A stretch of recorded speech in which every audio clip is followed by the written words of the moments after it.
that point, she would still be a member of the council. Once her seat was filled, she officially resigned from the council to accept her position as mayor. So Kathy?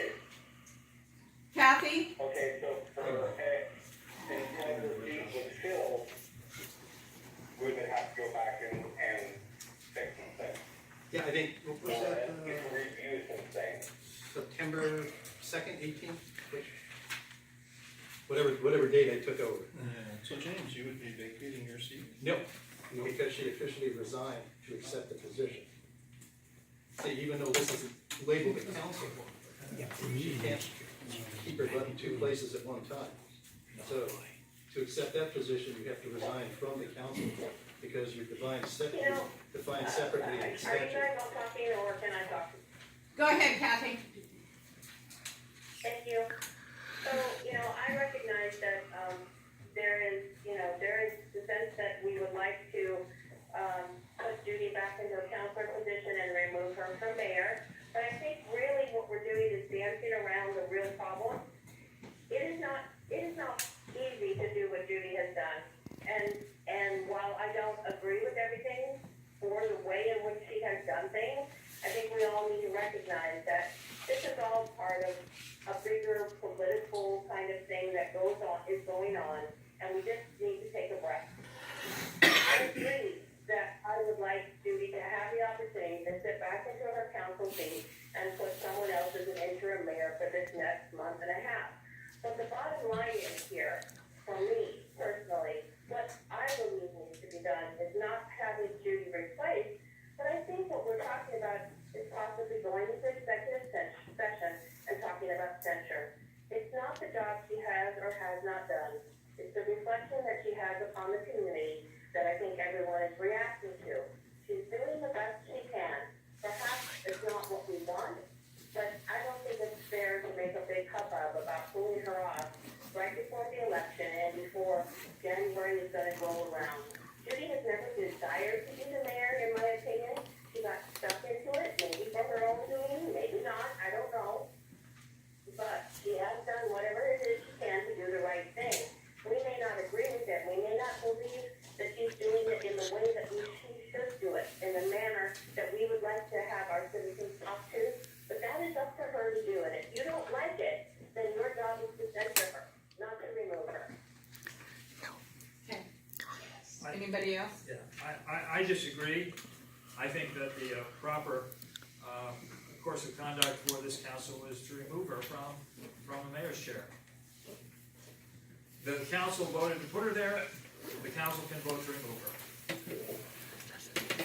She was not elected by the people.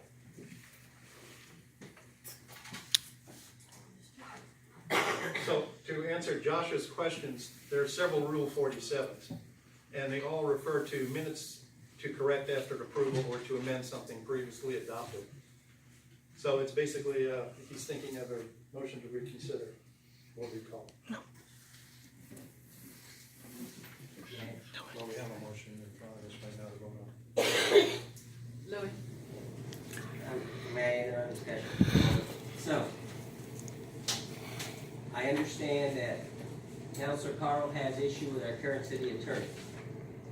Fine. What I would recommend is that we contact a different attorney, I don't care who it is, who does municipal stuff, and present this question, okay? Since you don't trust the current one, present this. We're talking about the mayor.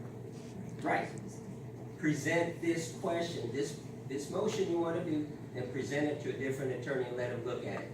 Because this doesn't feel right, so it's better to have, you don't want to use your current one? Fine. You could even get a hold of the one that he mentioned and have him review it. But that's what I would recommend to you, the council. Let an attorney review it before you make the motion. Gary? I already did that. I contacted the Lane Council of Governments, and if you like, I'll read his response. Please. Okay, guys. Again, you went outside the council and did this? Yeah, I talked to an attorney.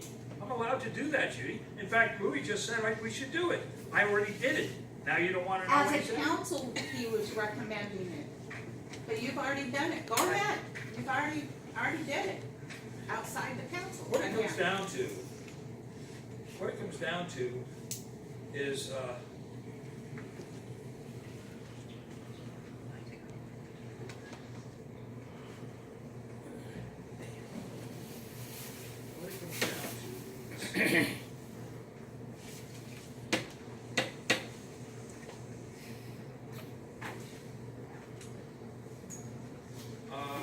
another way to read the term vacancy. Vacancy. Now, one could argue that the charter does not specifically deny the council the ability to reappoint a different person to fill a vacancy prior to the general election. In other words, the vacancy that was created by the resignation of Mayor Coey, the vacancy remains in place until the next general election. And until that time, the council has the power to appoint and remove various people as they see fit. That's from Philip Thonis, Assistant General Counsel, Lane of the League of Oregon Cities. And to be fair, there's another way to interpret the situation. It's not just what I said, I mean what he just said. Because the mayor is part of the council, well, I just start from the beginning. You asked whether the current interim mayor, who was appointed to that position by the council, could be removed by the council in order to reinstate the council president as interim mayor. Under Chapter 7, Section 28 of the Oakridge Charter, it appears that the council has the authority to fill a vacancy in the council. Because the mayor is part of the council, that includes vacancies in the position of mayor. See Chapter 3, Section 7. The question becomes, of course, what constitutes a vacancy? The term is not specifically defined in the Oakridge Charter. One could argue that as soon as the council appoints somebody to fill a vacant council seat, the seat is no longer vacant, and the council no longer has the authority to remove the person and appoint a different person to fill a position. That argument is further supported by Chapter 7, Section 27, which describes the circumstances that create a vacancy. Notably, under that section, the council lacks the authority to create a vacancy by removing somebody without cause. There is another way to read the term vacancy, however. One could argue that the charter does not specifically deny the council the ability to reappoint a different person to fill a vacancy prior to the general election. In other words, the vacancy remains in place until the next general election. And until that time, the council has the power to appoint and remove various people as they see fit. Which of these two interpretations of the Oakridge Charter is correct is a matter for your council to decide. So, what created the vacancy? And if Resignation. Coey's resignation created the vacancy, the council appoints somebody to fill a seat does not fill that vacancy. The vacancy still exists and can only be filled. The vacancy can only be filled by the election which is coming up November 6th. Not under Section 28. Mayor Rowland, may I have the floor? Yes, Kathy. Thank you, Karen, for that, for getting that information and presenting that interpretation.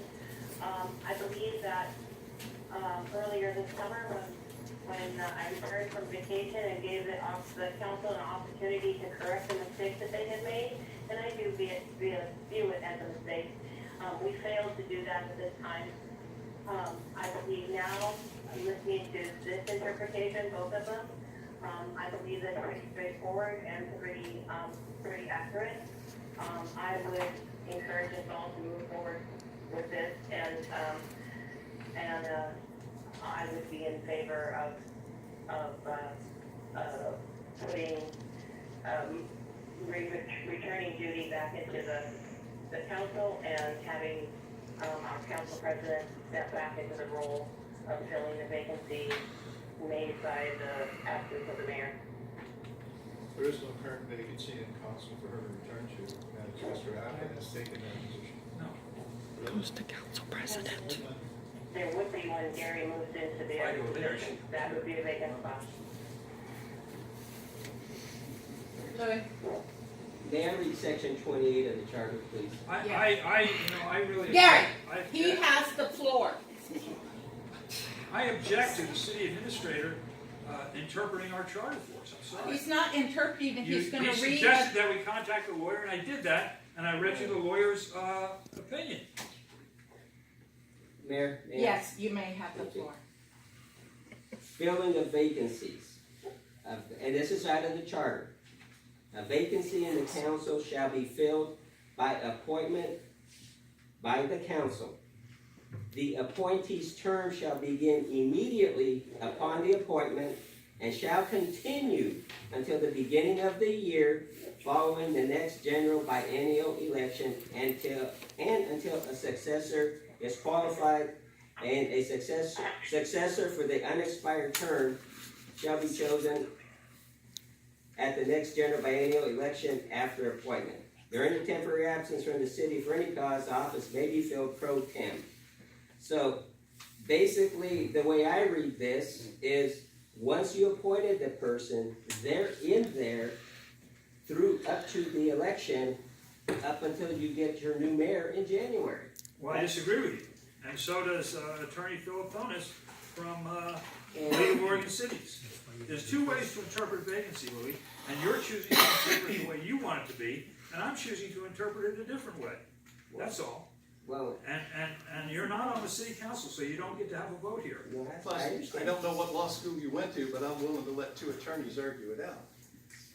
The only thing I would say here is he's not your attorney, okay? And again, I still would recommend you, the council, going to an attorney that you hire to review this. That's all I got to say there. I disagree with that, it's gonna cost more money, and I don't wanna spend my money that way. I'd rather lose on the vote. I mean, it's only a matter of another couple of months. What is the greater good then? What's that? What's that? What did you say, Kathy? I said, so in circumstances like this, I mean, I agree that it's up to the council, as the attorney said in what you read, to determine what the course of action for the council would be. Yes, it would be nice if you went out and got another attorney, but that would then make three. So why are we doing that? So in a lot of cases, what we come to is what is best for the greater good? What is best for the greater good of the community? Yes, we can argue about whether Judy should have been placed in there, whether the council messed up, whether we didn't follow proper procedure. We all have had our fingers in the pie, and we're all culpable in this. So what is the greater good? And each of us have to determine that as we look at this. That's all I'll say. So just consider the greater good, not what your favorite interpretation is, but what is the greater good for us? Call for the vote.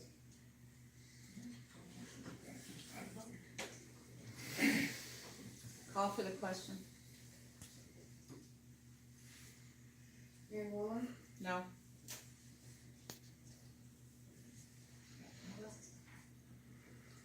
Counselor Gobelman? Nay. Counselor McMillan? Hey, Counselor Folcom? What'd you say? Nay.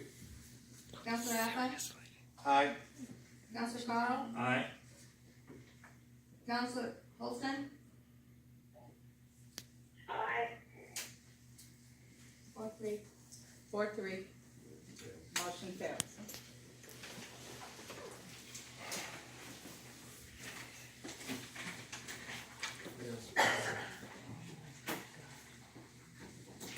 Okay. Police services? Mayor, council, and citizens, Last night we had the 24th annual Fall Fun Night. I've heard some people talk about it. It was a really good event this year. We had a ton of people there. It was actually almost uncomfortable, so hot. But one thing I want to really encourage, especially our council, to thank citizens that were volunteers there, and to thank all of our citizens that donated. Without those volunteers and without those donations, we couldn't do this event. So and it's a good thing for the kids, get them off the streets and get them some safe candy. And so next year is going to be our 25th anniversary, so we're going to try to do something special. We're looking at some different maybe venues to use for it, so the fire chief doesn't get on me for having too many people in the gym there, which we didn't anticipate. At one point in time we had a lot. But again, really thank the volunteers, because they helped it, and people gave the donations. It was a lot of fun. All full-time staff and most of the reserves have taken a mental health issue class. It's one of our mandatory classes. Everybody got that done and passed it. Sergeant McPherson attended the 98 conference and training last week, and we have one reserve applicant in the background process to hopefully get that finished and get him into the academy, and I believe it starts in January. And then for October, we had 285 calls that were reported, that turned into 39 case reports. That's all I have. So one thing I'd like to add is, we had high school students come and volunteer last night. I didn't know if you knew that or not, but one of the very first volunteers that walked in the door was high school kids. And they had a blast. I actually believe she's like the president of the junior senior. Okay, I saw her today at school, and she thanked me again for letting her come. We had a voice guy in there too. He did a great job. Yeah. Okay, emergency services? Oh, I'm sorry, were you done? Yes, ma'am. Council has your report for October. We had 79 calls for service, 56 of them were EMS related. Of the 79, 58 of them were in the Oakridge area, or the city limits of Oakridge. Hello? Oh, I'm sorry. Did you have something to say? You got background noise here coming through. Sorry. Oh, Sorry about that. that's okay. We had 34 of the 56 EMS calls were transported to a higher level of care. And our volunteers, like what the chief was saying, we had a great turnout last month. Where our volunteers put in over 1,500 hours helping our community. We did have one of our members attend the National Fire Academy in Emmitsburg, Maryland. Took a safety programs operations class. And when you get accepted to that, the lodging and the flight is paid by the federal government. The only thing that we pay for is a meal ticket, which was like just right around